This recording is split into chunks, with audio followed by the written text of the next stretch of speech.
This is Cornholio702, and just kind of wanted to do a review of MUT 12 before we started MUT 13. So you guys have been playing it the whole year, but let's recap what happened.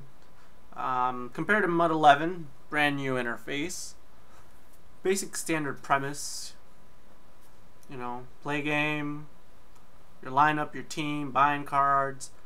Couple new things though. First is live tournaments. These are basically head-to-heads that supposedly rewarded you with coins. I didn't know many people who did them.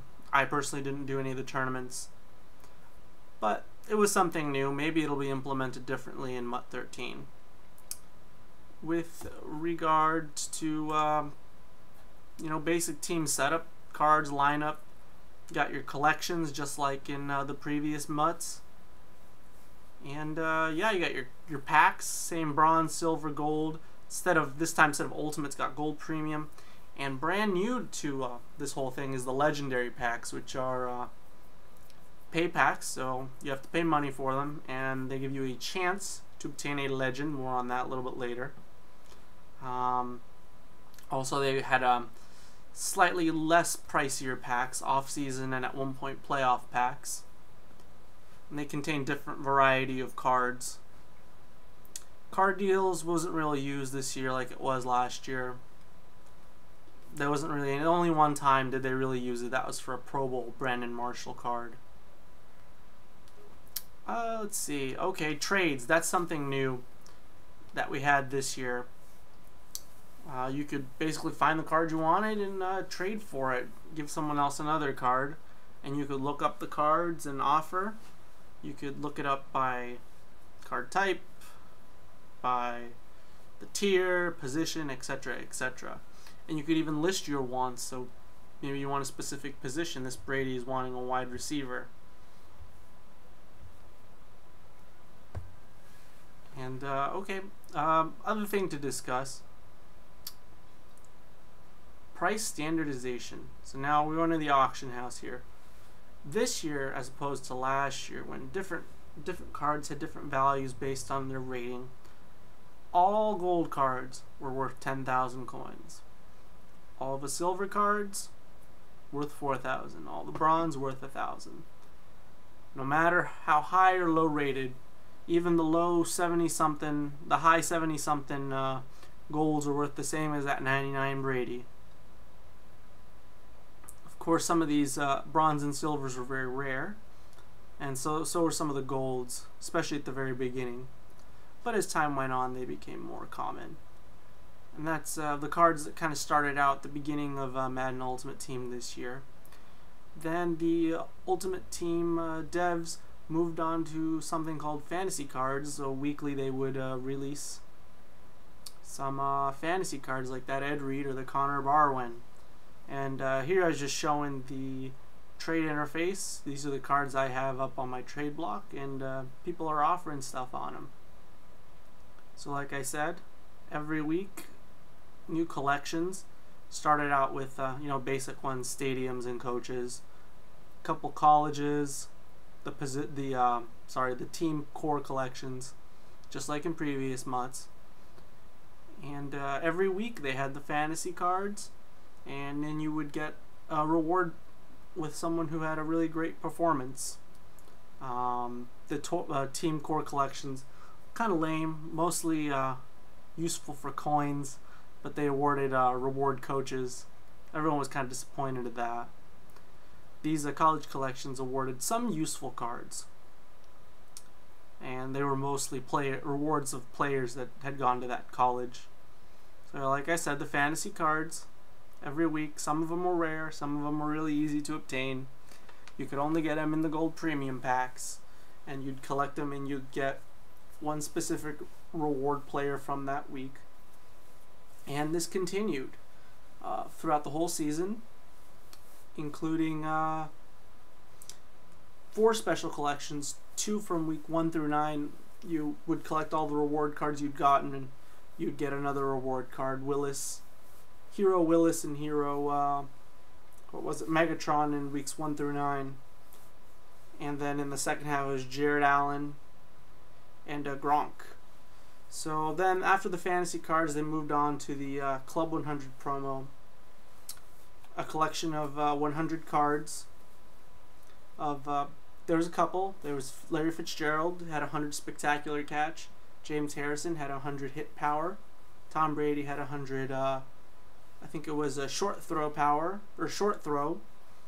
And so on. We moved on to a couple weeks after the Club 100s. We moved on to the Ghost promo, which basically brought back some old players from previous Maddens and gave you their best versions. Some of them were rare, like Bob Sanders and Champ Bailey, and other ones were pretty common, like Hutchinson and Jason Taylor. Although after the promo ended, many of them became rare again. Then we moved on to the playoffs, and we had some playoff collections. And some of these cards were very specific. They were only released for a day, like that Super Bowl TO or that playoff Adrian Peterson. And had that funny little drawing. That was kind of blocky, cartoonish.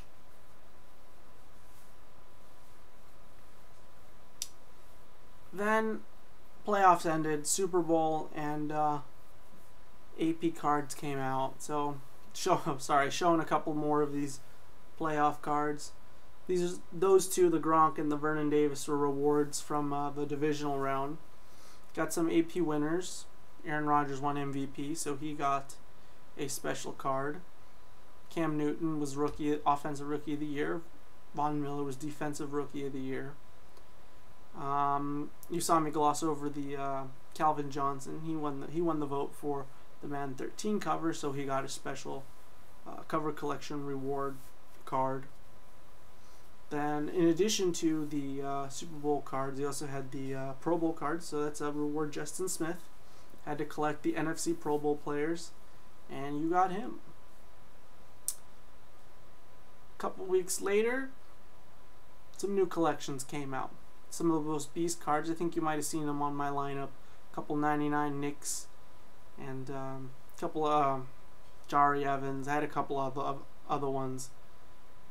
There's some of the collections that were later on. So strong safety, you'd collect all the strong safeties in the game, and you'd get a special strong safety.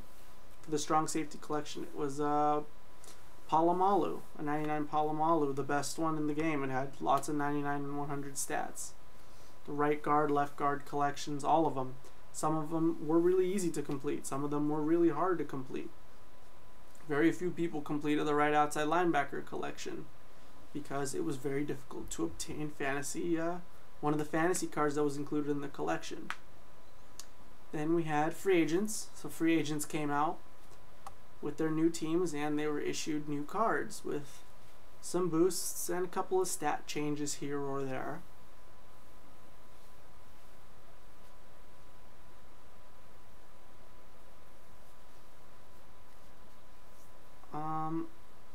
Yeah, so one of the later on in the in MUT, as the draft came, they had some very draft specific cards. So they had Andrew Luck on the Colts, and they gave him future stars, so it was kind of anticipating his stats in the future. Overall 99, who they thought was going to be really great player one day. So Robert Griffin III, Justin Blackman, Drake Kirkpatrick, so on and so forth. And then one very infamous card released on Easter. Quarterback Tim Tebow, the Egbo card, which when you collected it, gave you all the fantasy reward cards throughout the entire season, and many of the legends, who I'm going to show now, including Jerry Rice, Deion Sanders, and Reggie White, a couple others, Bruce Smith. Had some Rod Woodsons in there. He wasn't in that Egbo collection. But yeah, one of the big things this year was the legends. You could play as old players, and their stats were always really high. And a lot of people really enjoyed playing with them. And some of these cards were some of the staples to teams such as Boost Woodson or CB Rod, or this Thanksgiving card, Eddie George,